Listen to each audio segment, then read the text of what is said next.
Hey man, Josh from Back Corner Studios here, and we are here today to discuss the age-old debate, epoxy primer versus urethane. So let's get into it.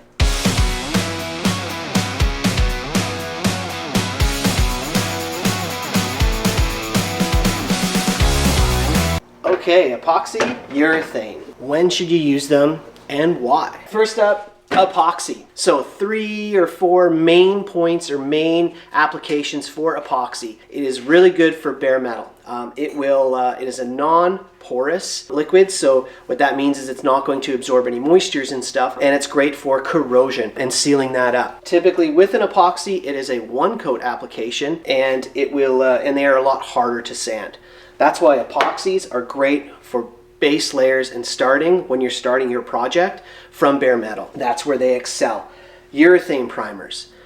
Typically not a direct to metal, so you're going to need an acid etch primer to go underneath that before you apply a urethane primer. They are a little more porous, but they do offer great adhesion for your top coats. They are a 2 to a 4 coat application with a longer duration of a flash time, cure time to sand. They both do require sanding after 24 hours. Some epoxies will allow top coating within an hour, but when we're talking restorations, that's not where you're looking at.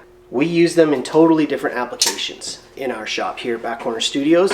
We are doing mainly restoration work, so we start off with our epoxy before we do any type of body work.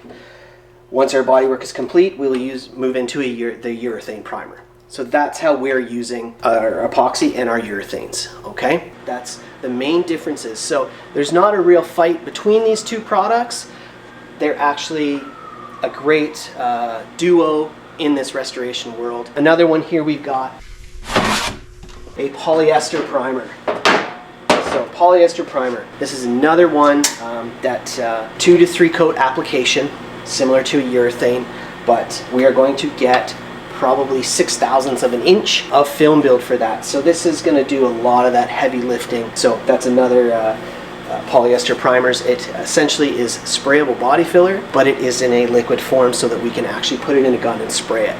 So we have another video, you can go check that out, and that will explain exactly kind of the breakdown of that polyester primer and a little more detail of the applications and the uses for it as well.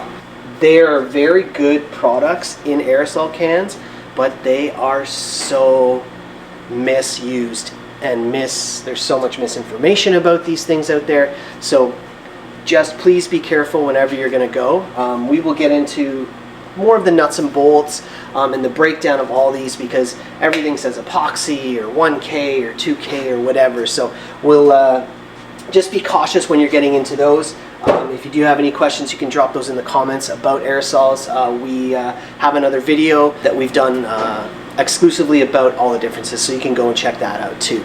We have this Chevy over here in the booth that we're going to mix up some primer, and we're going to go get some primer on this thing. Alright guys, we are all suited up and ready to head into the booth and lay some primer down, so we will catch you in the next one.